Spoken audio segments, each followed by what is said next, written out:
to all of you. Welcome to those who weren't here last week, and welcome back to those of you who were. This is our second In Conversation With for English Touring Opera. My name is Bradley Travis, and I'm the Associate Artist. I'm delighted to have two people with me, our Artistic Director, James Conway, and we're very happy to have the soprano, Philippa Boyle, with us for our conversation today. So a little bit of housekeeping. If you'd like to see people big, up close and personal, then just switch to gallery view. Not gallery view, other one, speaker view in the top right-hand corner, and then you can see them as they're talking. And I invite you to comment in the chat as we go along, just if something comes to you, and then we can bring it into the conversation later, which will be lovely. I've actually made the chat public today, so you can all see what everyone else is saying. Hello, Philippa. Hello, thank you so much for having me. It's a real pleasure to be here. It's a pleasure. And hello, James. And hello, Bradley. I'm just going to, Philippa's been very kind and shared with us a little bit of her singing. So before we start, I'm just going to share my screen and show you a little video, very short video of Philippa singing, and then we'll start with a little interview. Ta-da. Technology, here we are. Right. Here we go. Here we go.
Thank you for that, Philippa. And James, over to you.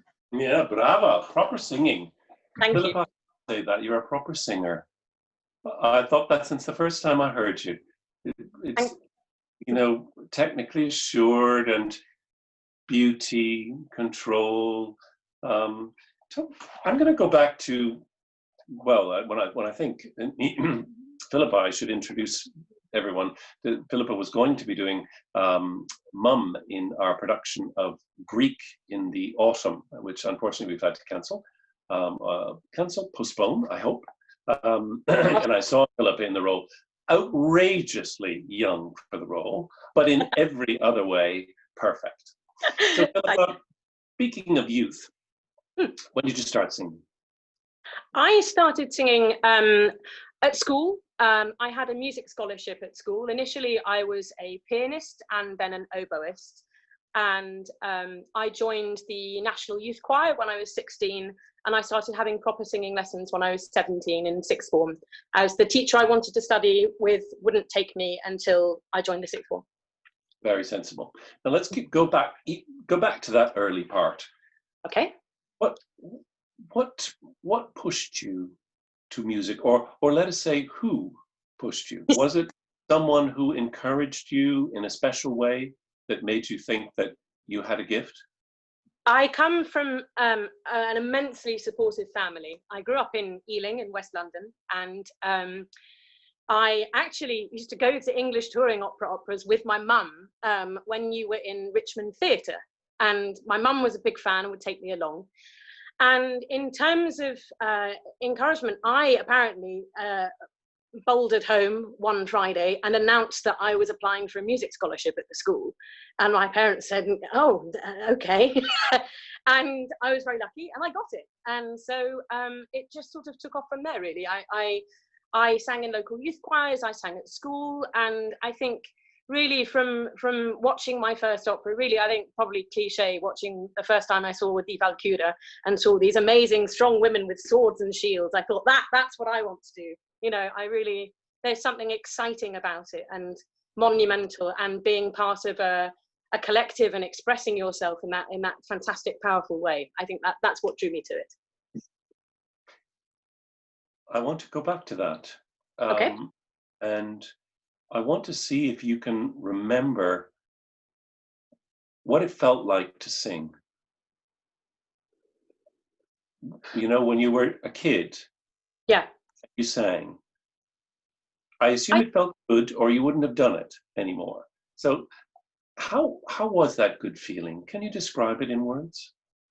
I think it was absolute free, open, uninhibited expression. You know, when you're young and when you're, I guess, in primary school, you're not thinking about necessarily making a round sound or blade or squill or harmonics or upper partials or all those sort of singing technique terms that we all use. You're just enjoying it. You know, you're just enjoying what your voice can do that isn't just speaking. You know, it's an extraordinary feeling, I think.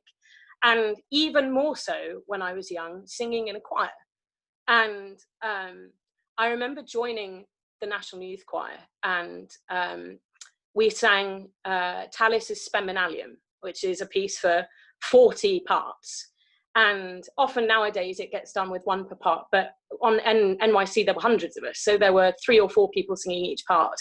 And it's the biggest, most amazing, incredible noise to be witness and be part of. You know, I think that's where I started. And I'm just pushing that because I'm very interested in how people feel. Because I think sort of unacknowledged in deciding the course we take in life, or it's not discussed that much, that how you feel somehow influences your choices in very profound ways. So let's think about the choir. Is there a different feeling in singing with people? I'm not asking you to be very technical or modern, but you joined a choir, and the pleasures in choral singing, as I recall them, were immense and quite different from solo singing. Did you? I agree. In fact, I still sing in a choir. I have a Sunday job at a Catholic church in Marylebone, and when I'm not doing opera, I go in there and I sing polyphony with 9 other fantastic singers. And I think perhaps because I started from an instrumental background, because I started playing an instrument, I think the feeling, if you ever sing with someone and you're singing a clashing note, and it's just that sort of delicious knife in the stomach, one can call it a suspension. Do you know what I mean? Where somebody's singing a C and I'm singing a B, and then I'm going to resolve. And it's amazing. You know, it's magic. Sorry, I get very excited about choral singing. No, I don't. Excitement is what we want, but I think I'm going to remember that for a while. A delicious knife in the stomach. And that influenced your career choice. Good. I'm liking it very much. Oh gosh, it's gone into my head. I had something very clever to say, but that's the way in conversation. And then I'll just say something very stupid instead. Was Philippa the singer someone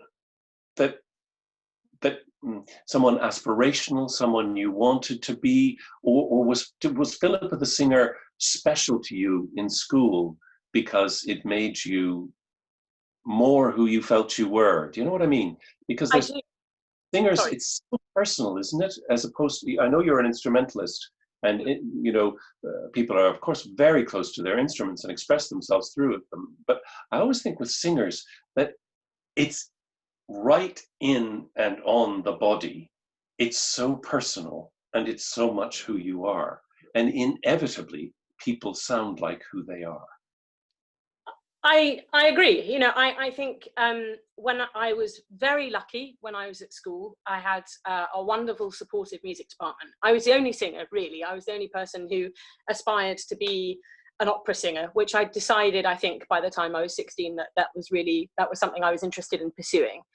And I remember vividly on Saturdays, I joined in the sixth form. I went to the Royal College of Music Junior Department, which I was very, very fortunate to attend as an oboist and as a pianist, but not as a singer. But I remember turning up every week and being sort of overawed by these amazing musicians around me and getting my little oboe out and going, I'm sorry, I'm actually a singer. I mean, oh, it's really nice to be here, you know, poodling away, but I'm actually really a singer.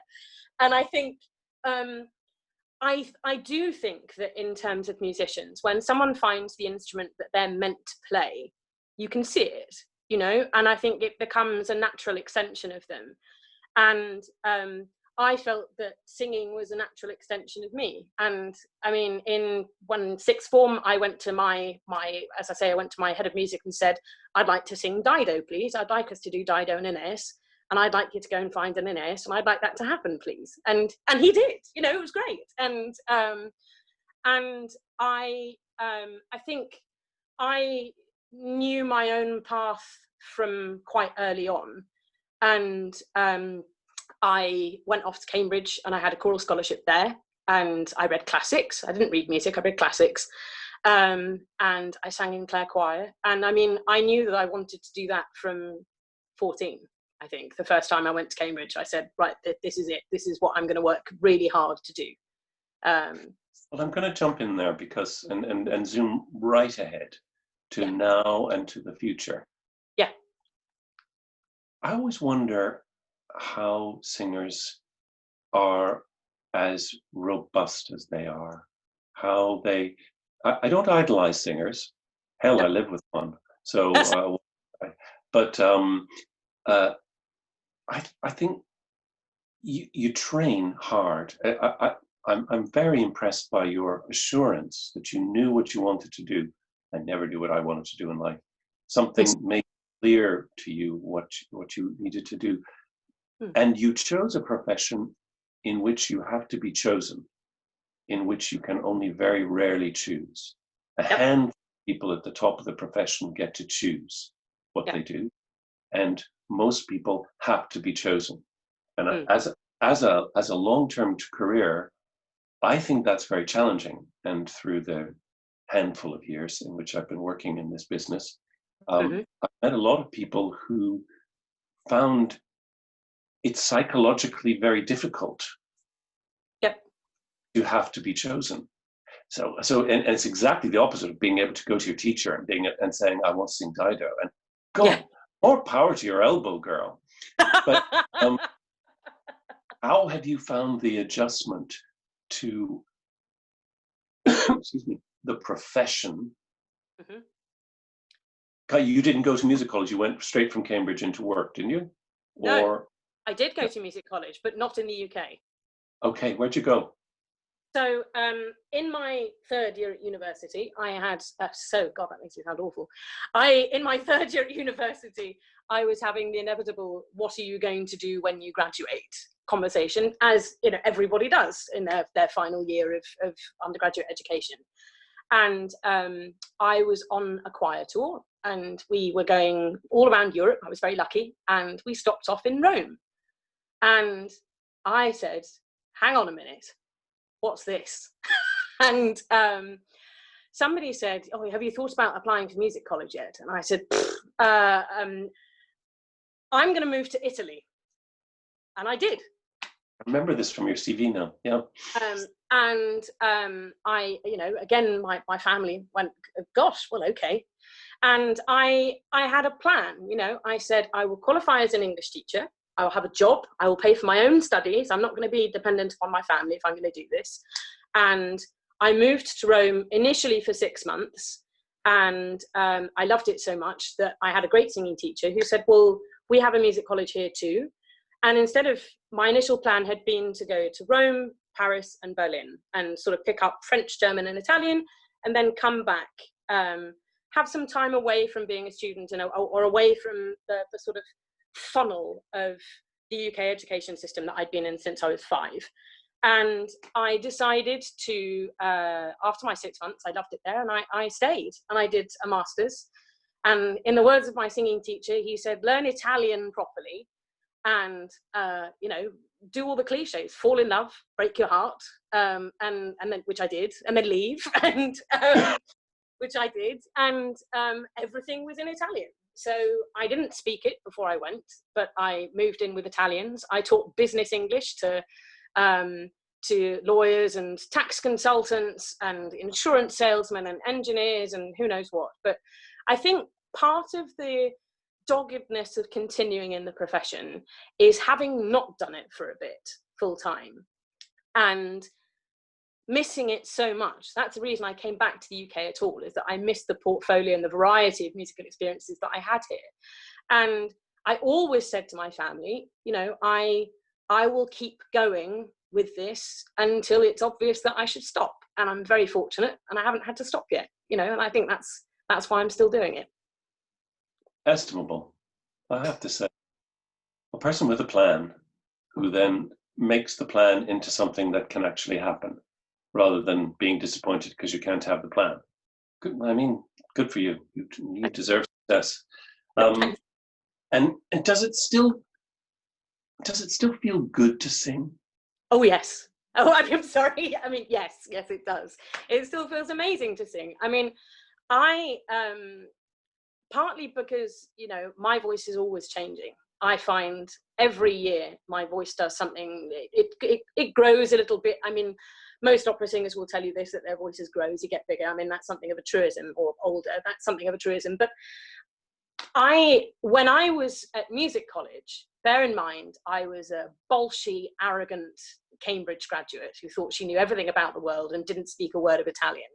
And so I turned up on day one and said, buongiorno, voglio cantare, despina, da così fan tutte. And they all laughed at me. And I trained in Rome as a light lyric soprano. I trained as a soubrette. So what I mean by that is that I would go into auditions, even up to a year after I came back from Italy. I would go into auditions and present coquettish, sexy servant girl repertoire that is very beautiful, but it is very, it's of a particular aesthetic, I would say. And I had an infamous sort of revelationary audition where the casting director laughed. It was abroad, wasn't here, laughed and said, Philippa, he said, with your voice, you need to sing operas where there are women whose children have died. And he said, you need to go home and actually study the other character in all of your operas, because I don't think you've quite realized what your instrument is. And it probably sounds very narcissistic to say this, but the constant self-discovery of the changes that my voice makes and the new sounds and the new tools, if you like, that I find year on year, working with different people, trying out new repertoire, singing in a choir, singing solo, singing in different buildings, singing in different languages, which is something I love. I never stop being excited by that. I think I'm so glad to hear it. I remember once working at a College of Music, directing a show, and there was the most wonderful baritone. It was a beautiful sound. And I don't know if you trained in acting much. It wouldn't be characteristic of Italy if you did, but you did? Yes and no. We didn't have a theatre, but I had very, very good acting Italian teachers who taught me a lot about Italian diction and only within the framework of Italian opera, basically. But to a degree we did. But carry on. Oh, sorry. Most chauvinistic country in the world, I think, in terms of music education. There you are. But I just recall this guy. He was fantastic in rehearsal. So generous to his colleagues. A thoughtful actor. A great gift for language. The voice was beautifully forward, so the text was clear. Came from a singing family, all that stuff. And the first performance didn't go that well. And I'm not sure if anything ever went quite as well as he wanted it to go. And then he started developing pains, and it hurt to sing. Whether it was psychosomatic or not, I don't know. But psychosomatic is, of course, real. But it ended up hurting him in his back to sing, and stopped. And I to see over the course of a couple of years a wonderful, gifted person whose most natural expression was in song, in opera, change into a otherwise estimable person still, but that singing became painful. I have heard that from some people, and I'm interested in how it comes about. But anyway, it didn't happen to you, so you don't have anything to say about it. So, well, I mean, all I can do is empathize with the colleague. I mean, I can't imagine anything worse than singing being, which, you know, you don't do this job unless you really love singing. I mean, again, that's a truism, but you really don't, because it's so hard. I don't think anybody would disagree with that. It's a very hard industry. It's a very hard job, and if you don't derive satisfaction and enjoyment from the peaks and the highs of making music alone and using your voice, I mean, absolutely isn't any point. And I feel terrible for him. I'm sorry to hear it. Well, he's an intelligent person, and I think he's found other channels for his creativity and other ways of being powerful. Because that's important to people in life, to have a way of being powerful. Some people don't find freelance performing careers offer them an opportunity to be powerful. Some people, because the structures are the way they are. Perhaps not. That's a specialist subject, perhaps. Is there anybody, any sort of singer role model you have? Oh, I mean, many. Before I left Italy, the last thing I did there was an opera studio, which was run by Renata Scotto, and I worked with her for a month every day. And the way that she uses Italian text, the way she acts, the way she carries herself, and her assurance, is something that really inspires me a great deal. The person who was the reason I moved to Rome, quite apart from the singing tour, was the wonderful mezzo-soprano Cecilia Bartoli, of whom I am a great super fan. I know that she divides opinion. I know that not everybody likes her singing or specific things about her technique, but it pours out of her, you know? The music and the song pours out of her. The joy is absolute joy, that it's infectious, and the heartbreak and the tragedy is overwhelming, you know. And I found, I mean, I know I'm sort of talking about Italian singers, but I mean, that was my training, you know, and that's what I wanted when I went over there. I wanted to sort of see if I could immerse myself in it, absorb some of it, and hopefully add some of it to my own singing. That's what I constantly aspire to. Over here, in fact, when I was learning Greek, I contacted Susan Bullock, who is, I mean, just amazing. And she was wonderfully helpful and wonderfully encouraging. This role, mum in Greek, is very specific, and people who have done it have a lot of affection for it and often have useful tips about how to learn it to pass on to other people. So I think probably in terms of not just vocal trajectory, but in terms of openness, there we are, of openness and assurance again, I think, you know, in absolute certainty of what she's presenting and what she sings. I would add Sue Bullock to that sort of triumvirate of role models. Sue's a great expert in roles that will either kill you or make you strong, a bit like Mom Greek. And you found a way for that thing that, you know, could kill you.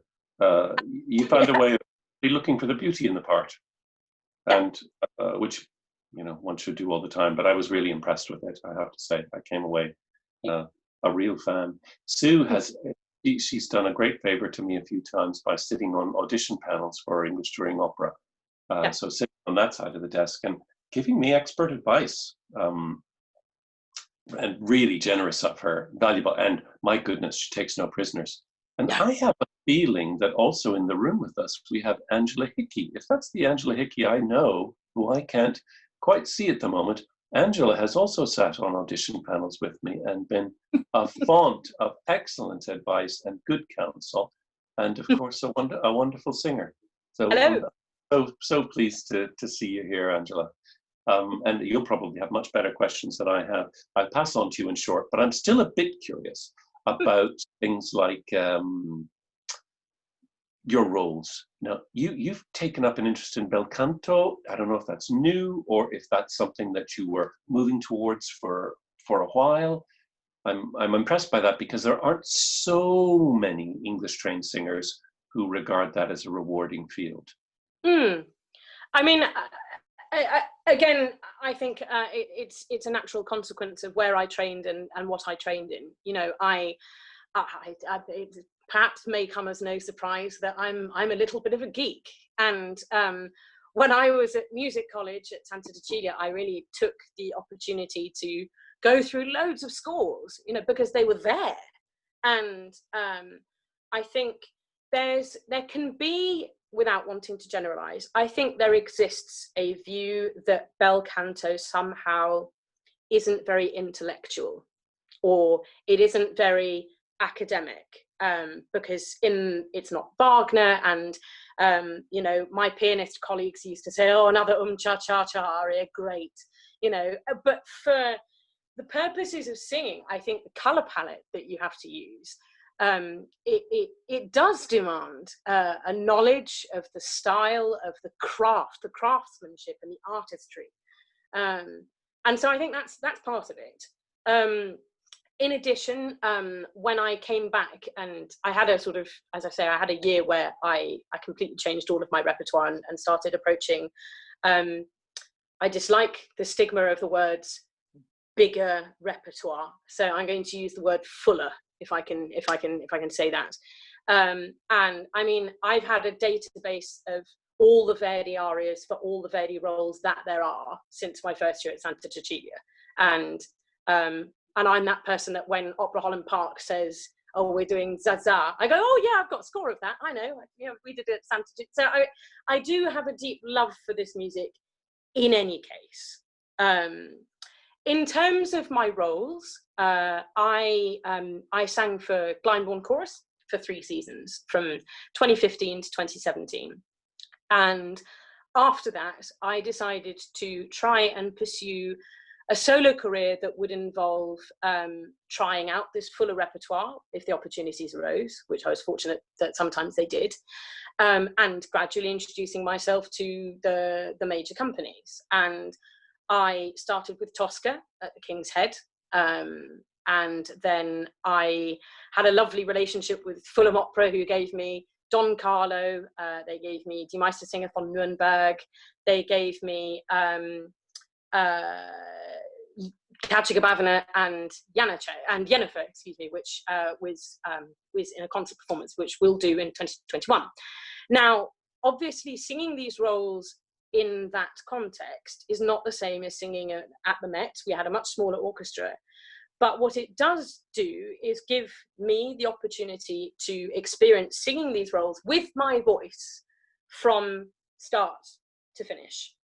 And I had a team of teachers and coaches around me whom I trusted implicitly. And it's sort of making my own young artist program, if that makes sense. It's no young artist program would ever allow me to turn up and say, hello, I'd like to sing Tosca. You know, I mean, that simply wouldn't be allowed. But, you know, I have sung every note of the role in 10 performances, albeit in a very small theatre with a piano.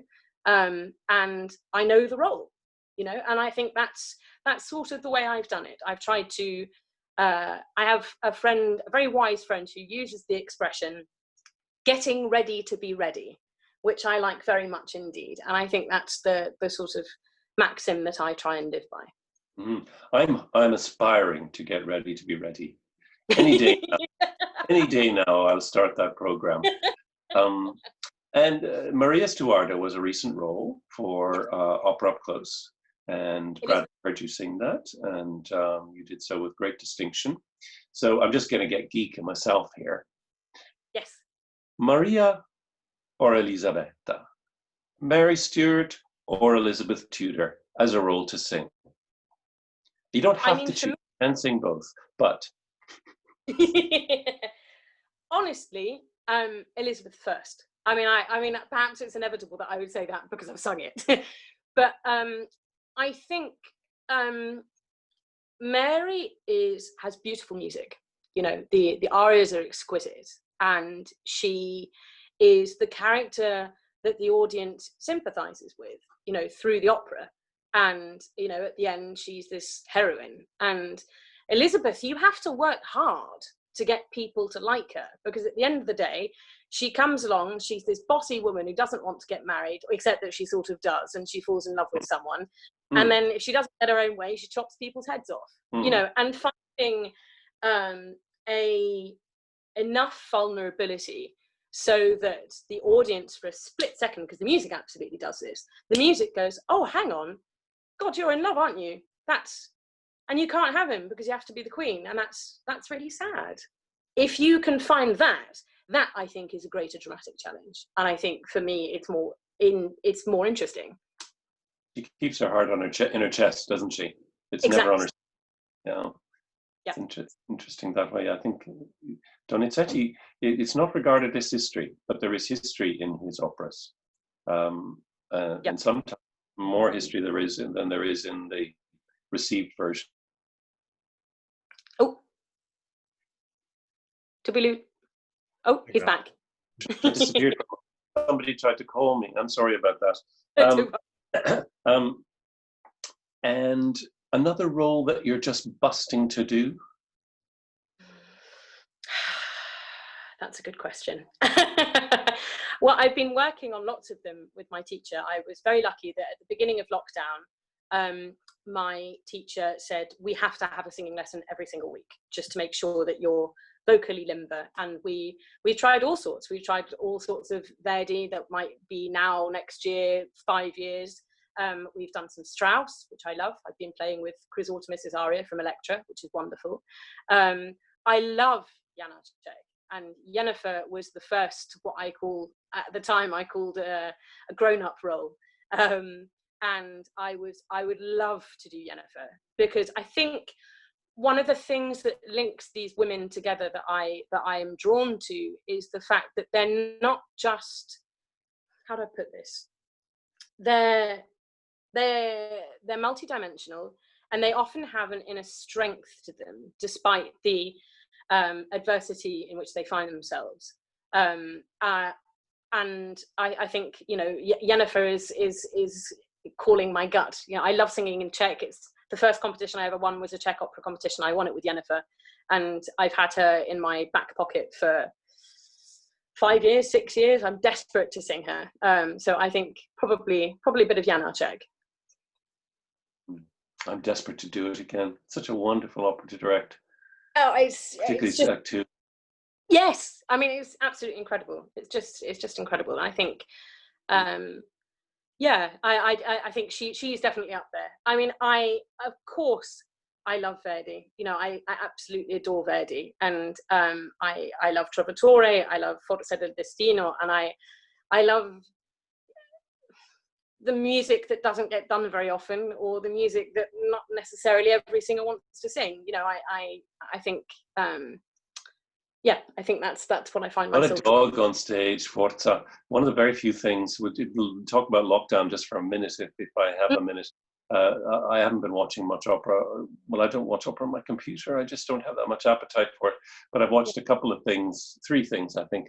2 of them were from the Met, because I was really wanting to see Shirley Barrett Tosca with Pavarotti and with Cornell McNeil. You know, proper great voices. And they all acted exactly the same way, which was really good. It was completely consistent. People say that, oh, they didn't use to act, and it was so staging. Well, yes, but I mean, it was perfectly consistent. So it was a perfectly consistent drama, and the acting came.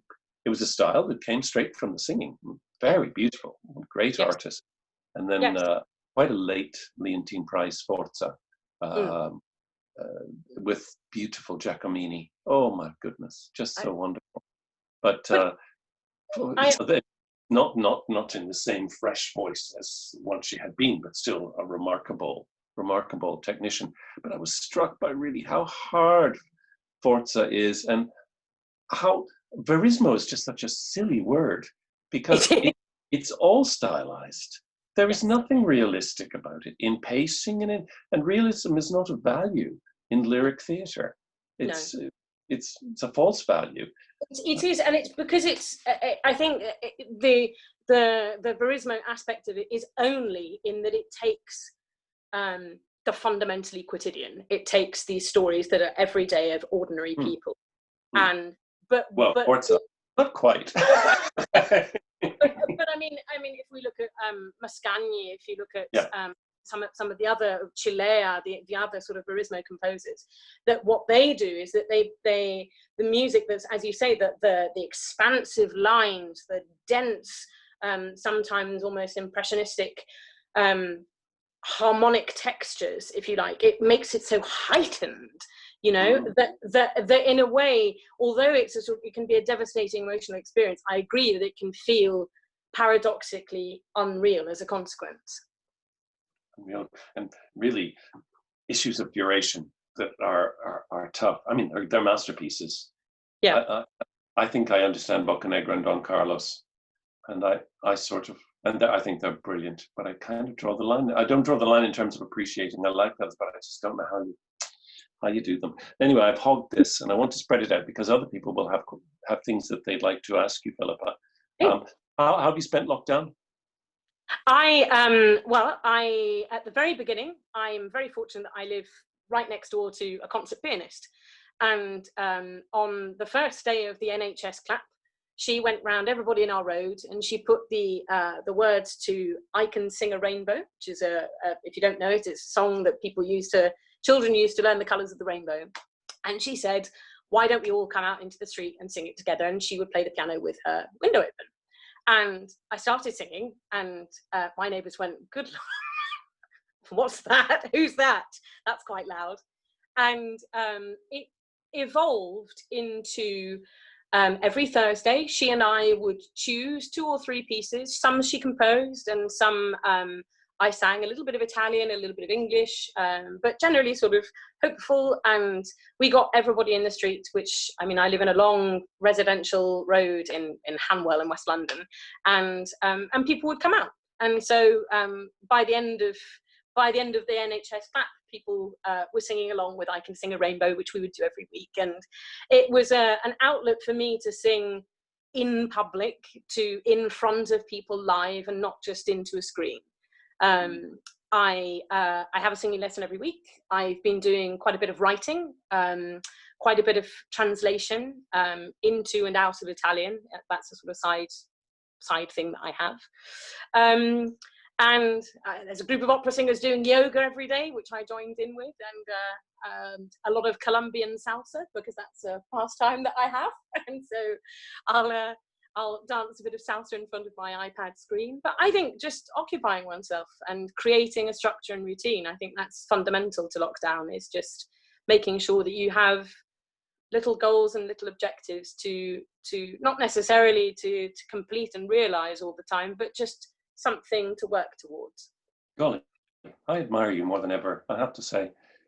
What a wonderful range of interest and activity. And apart from our John Passion, the English touring opera John Passion, which obviously was the most moving thing that was put on the small screen in this entire season, have you enjoyed anything else operatic on screen that other people might be able to catch up on? I certainly watched a lot of the Live from the Met streams. I'm a big operatic buff. I would agree with you, actually, that if you haven't already seen the Tosca with Shirley Barrett and Pavarotti, I believe it's on YouTube. I'm not sure, but that really is. Oh, was it on YouTube? I see. Okay. Maybe it might be on YouTube. I'm not sure. Well, put it this way: if it is on YouTube, it probably isn't supposed to be. But that notwithstanding, I think it's really worth it. I mean, I also found myself enjoying, dare I say it, straight theatre, which is something I don't often have time to do. You know, outside of lockdown, I go to operas and I go to concerts all the time. I mean, I'm barely at home because that's what I like to do with my spare time. You know, But you really are mad, yeah. But I found myself the other day, I don't know if any of you have watched Staged, this amazing comedy with Michael Sheen and David Tennant, who are rehearsing in lockdown, sei personaggi in cerca d'autore, so 6 characters in search of an author by Pirandello. And I realized that I'd never seen the play. And I typed it into YouTube, and I found a black and white production from 1965 of this play, and it's one of the most moving things I've ever seen. There are no subtitles, but I don't think that matters. You know, it's acting of a different era, but it's heartbreaking. You know, and also it's lovely to very occasionly to switch off your singing ears, or just occasionally. I mean, I've got back. I switched them back on again immediately afterwards. But it was a lovely moment of something different. Thank you for that. I'm wondering, Bradley, if we should open up to. Yes, we should. Yes, well, I've got a question here. I think we've probably got time for just a couple of questions, but I've got one here from our friend Hugh, who's with us, and he says, well, I suppose it's to you, Philippa. Is how did you discover ETO? And I know that you'll have some interesting things about this. And what special challenges does touring pose? Oh, that's a very good question.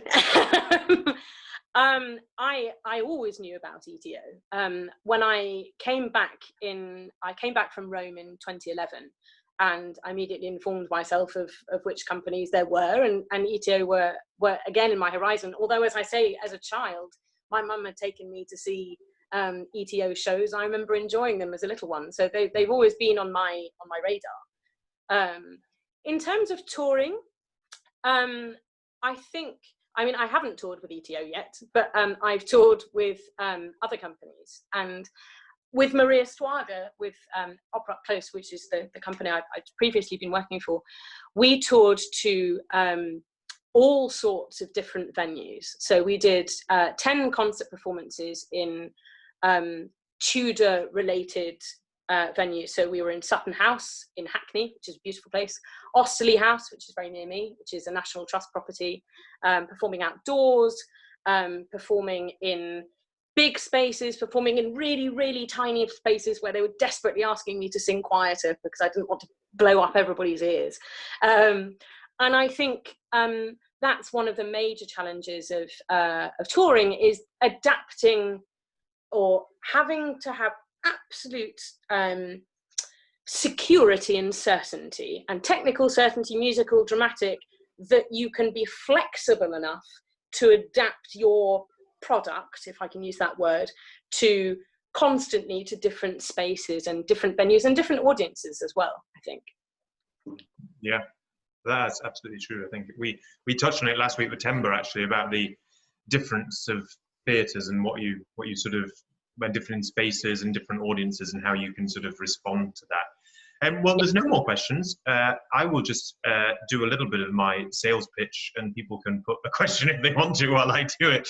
But just to say that we're still releasing all sorts of content on our YouTube channel. So there's the lovely singing lessons, and actually Philippa's singing lesson that she's very kindly done for us is being released tomorrow, where she talks about singing bel canto and about how she uses her voice, and I really would give it a watch because it's really fantastic. I had such joy watching it.